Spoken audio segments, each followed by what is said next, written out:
আসসালামু আলাইকুম প্রিয় দর্শক, একটা অভিযোগ বিশেষ করে আমার বিরুদ্ধে প্রায়ই বলা হয়। সেটা হলো আমি নাকি কেবল সমালোচনাই করি, আমি নাকি সকলের সমালোচনা করি, আমি কোনো প্রশংসা করি না, অথবা সমালোচনা করলেও গঠনমূলক সমালোচনা করি না। এই অভিযোগটার ব্যাপারে আমি দু একটা কথা বলতে চাই। সেটা হলো যে দেখেন, আসলে প্রশংসা করার লোকের তো অভাব নাই। যখন সরকার থাকেন তখন সরকারের প্রশংসা করে কিছু সুবিধা পাওয়ার জন্য অনেকেই সরকারের প্রশংসা করেন, এবং সরকারের যারা বেতনভোগী লোকজন আছেন তারাও তো প্রশংসা করেন, সারাক্ষণই প্রশংসা করেন। প্রত্যেকটা মন্ত্রণালয়ের একজন জনসংযোগ কর্মকর্তা আছে, তার কাজই হলো সরকারের প্রশংসা করা, তার কাজই হলো সরকারের উন্নয়নমূলক কাজগুলো মানুষের মধ্যে প্রচার করা। এই বিটিভি আছে, তারা সরকারের প্রশংসা করে, যদিও সেগুলি কেউ দেখে না, কিন্তু প্রশংসা করার লোকের অভাব নাই। আবার যখন সমালোচনা হয় তখন সমালোচনা অনেক সময় কুৎসায় পরিণত হয়, সেটাও কিন্তু হয়। কিন্তু আমি চেষ্টা করি সমালোচনাটা করতে, কুৎসাটা নয়। এবং আমার সমালোচনা করার অর্থ হচ্ছে, লক্ষ্যটা হচ্ছে কাউকে বেকায়দায় ফেলা না, বরঞ্চ তার যে ভুলগুলি আছে, যেগুলো আমার চোখে পড়েছে অথবা আমার কাছে ভুল মনে হয়েছে, ওগুলো কিন্তু ভুল নাও হতে পারে, কিন্তু আমার কাছে মনে হয়েছে সেটা আমি বলে দিচ্ছি এই কারণে যে ওখান থেকে হয়তো ওনারা একটা দ্বিতীয় অথবা তৃতীয় চিন্তা করতে পারেন। আমাদের মূল লক্ষ্যটা কি? মূল লক্ষ্যটা হলো দেশটা ঠিকঠাকভাবে চলা। আমাদের মূল লক্ষ্যটা হলো নাগরিকরা তাদের অধিকার যেন ঠিকঠাক মতো পায়, সেই চেষ্টা করা। যাক, লম্বা ভূমিকা হয়ে গেল। আমি এখন যে কারণে এত কথা বললাম সেটা হলো, আজ আমি কোনো সমালোচনা করতে চাচ্ছি না, আজ কোনো প্রশংসাও করব না, আজ কিছু পরামর্শ দিতে চাচ্ছি আমি। এখন আপনি বলবেন, বেটা তুই কে পরামর্শ দেওয়ার? হ্যাঁ, আমি কেউ না, কিন্তু আমি এই দেশের একজন নাগরিক, তো আর দিনে দিনে একটু বয়সও হয়ে গেছে, মাঝে মাঝে মনে হয় একটু টুকটাক পরামর্শ দেই না।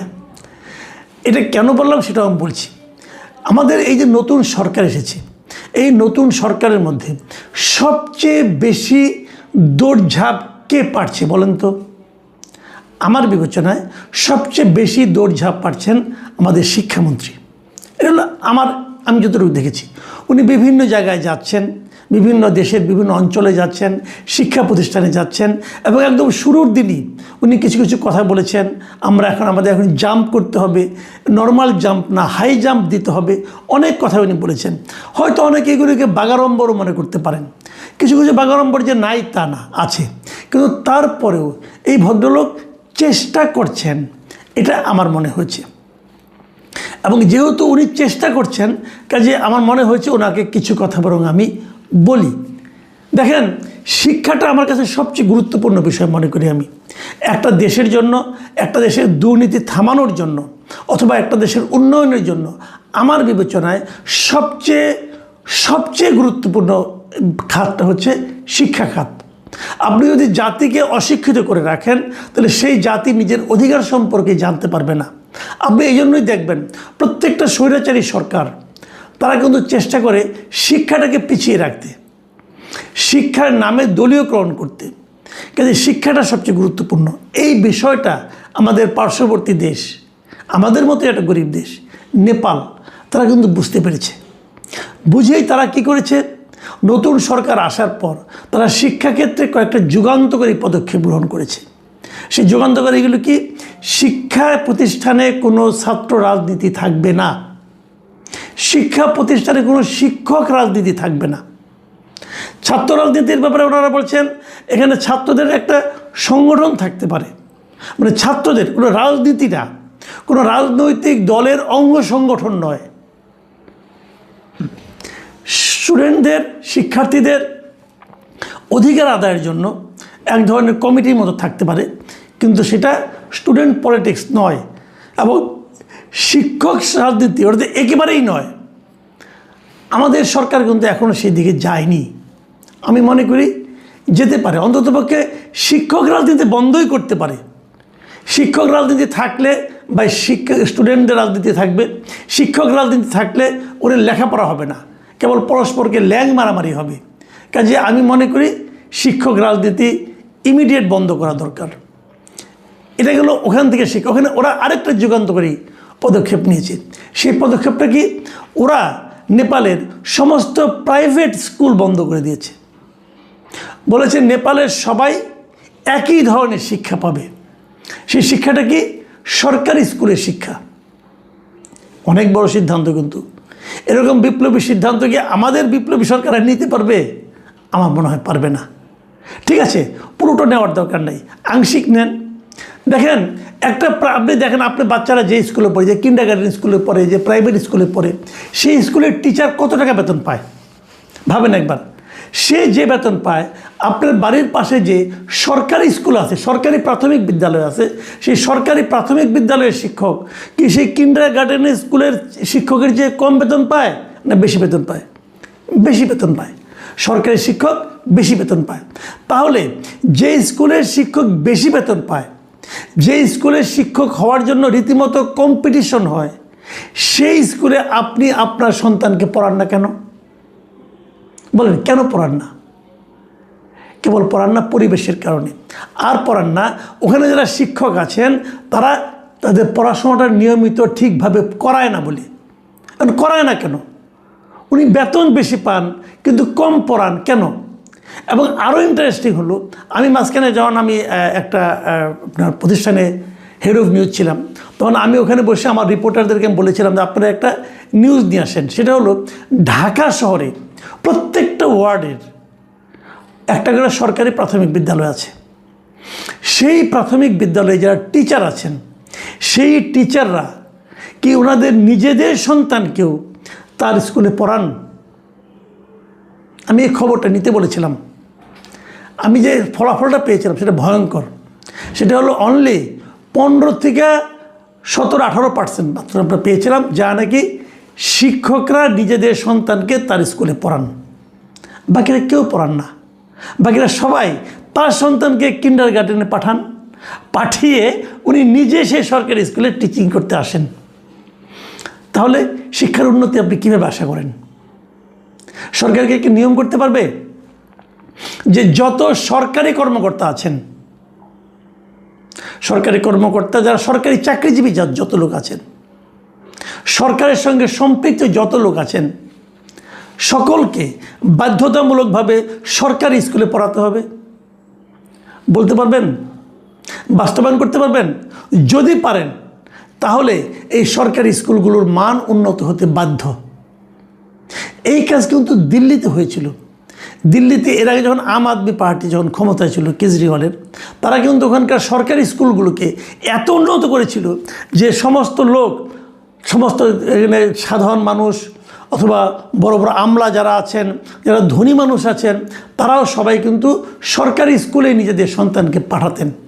ওই স্কুলের কোয়ালিটি, তার মানে স্কুলের কোয়ালিটি ভালো হলে স্টুডেন্ট ভালো পাওয়া যায়। তো সরকারি স্কুলের এত টাকা সরকার খরচ করছে, কোয়ালিটি ভালো হবে না কেন? সরকারি স্কুলের বাজেট কি একটা বেসরকারি স্কুলের বাজেটের চেয়ে কম? কম নয়, বেশি। তাহলে ভালো হবে না কেন? এবং সরকারি স্কুল তো শিক্ষা মন্ত্রণালয়ের অধীনে। শিক্ষামন্ত্রী এই জিনিসটা দেখেন, তাহলে হয়তো আমরা বলতে পারবো যে না এটা ভালো হবে। কিন্তু সেটাকে আপনারা করতে পারবেন? আমি আরও 2-3টা পয়েন্ট বলি। যেমন এই শিক্ষামন্ত্রী একটা পদক্ষেপ আমার খুবই খারাপ লেগেছে, সেটা বলেই নেই। সেটা শুরুতে উনি করেছিলেন, সেটা হলো সংসদে ওই যে হাসনাত আবদুল্লাহ বলেছিলেন যে স্টুডেন্ট ভালো আসছে না, ভর্তি পরীক্ষা হচ্ছে না বলে, লটারির মাধ্যমে পরীক্ষা ভর্তি হচ্ছে বলে উনি ভর্তি পরীক্ষা ইন্ট্রোডিউস করেছেন। আগামী বছর থেকে ভর্তি পরীক্ষা হবে। আমি মনে করি এটা হবে আত্মঘাতী। ভর্তি পরীক্ষা যখন আপনি করেন, বিশেষ করে শিশু শ্রেণীতে, এলিমেন্টারি ক্লাসে যদি আপনি ভর্তি পরীক্ষা রাখেন, সেটা স্টুডেন্টের উপর এবং স্টুডেন্টের গার্জিয়ানের উপর একটা ভয়ঙ্কর চাপ সৃষ্টি করবে। এই চাপটা হয়তো ওই স্টুডেন্টের বাকি জীবনের শিক্ষাক্ষেত্রের জন্য একটা আতঙ্কের কারণ হতে পারে। কাজে আমি মনে করি এখান থেকে দয়া করে পিছিয়ে আসেন, এটা ভালো হবে না আপনার জন্য।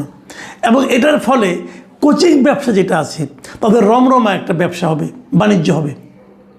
আচ্ছা একটা কথা বলেন, যদি স্কুলে সব কিছু পড়ানো হয় তাহলে কোচিংয়ে পড়াতে হবে কেন? কোচিং যারা করান তারা কি স্কুলের টিচারদের চেয়েও টিচিংয়ের ব্যাপারে বেশি এক্সপার্ট? তা তো হতে পারে না। তাহলে কোচিংয়ে করতে হবে কেন? স্কুলে ভালোভাবে পড়ানো হয় না বলেই ওই ফাঁকটা, ওই গ্যাপটা পূরণের জন্য আমার কোচিংয়ের দরকার হয়। শিক্ষামন্ত্রী কি পারবেন কোচিং ব্যবসা বন্ধ করতে? কোচিং ব্যবসা নিষিদ্ধ করতে পারবেন? যদি পারেন তাহলে আমি বলবো আপনি শিক্ষাক্ষেত্রে একটা যুগান্তকারী কাজ করছেন। আমার এই 2-3টা চ্যালেঞ্জ আমি দিয়ে রাখলাম। 1 নম্বর, কোচিং ব্যবসা বন্ধ করেন। প্রাথমিক শ্রেণীতে ভর্তি পরীক্ষা বন্ধ করেন। সরকারি স্কুলগুলোকে উন্নত করেন, যাতে সরকারি কর্মকর্তারা, সরকারি কর্মচারীরা তাদের সন্তানদের সরকারি স্কুলে পড়ান। কেবল তাহলে আমি মনে করি এই যে স্টুডেন্টদের এই শিক্ষামন্ত্রীর যে দৌড়ঝাঁপ, এটা কার্যকর ফল আনবে। আরেকটা কথা বলে শেষ করি। আমাদের প্রধানমন্ত্রী বলেছেন না যে 50 কোটি গাছ লাগাতে হবে, 25 কোটি গাছ লাগাতে হবে। এই গাছ লাগানোর কাজে স্টুডেন্টদেরকে ইনভলভ করেন। এটা অত্যন্ত ভালো একটা পদক্ষেপ। কিচ্ছু করতে হবে না। প্রত্যেকটা স্কুল পর্যায়ে যত স্টুডেন্ট আছে সবাইকে বলে দিন যে তোমরা 5টা করে গাছ লাগাবা, এবং সেই গাছ স্কুল কর্তৃপক্ষ সরবরাহ করবে। সরকারের দায়িত্ব হবে গাছগুলো স্কুলে পৌঁছে দেওয়া, এবং স্কুল কর্তৃপক্ষ প্রত্যেকটা স্টুডেন্টকে 5টা করে গাছ দেবে, এবং এই গাছগুলো তারা রাস্তার ধারে বপন করবে, এবং বপন করার পর বাসা থেকে আসার পথে বপন করবে। বপন করার পর এগুলিকে তারা যত্নও করবে।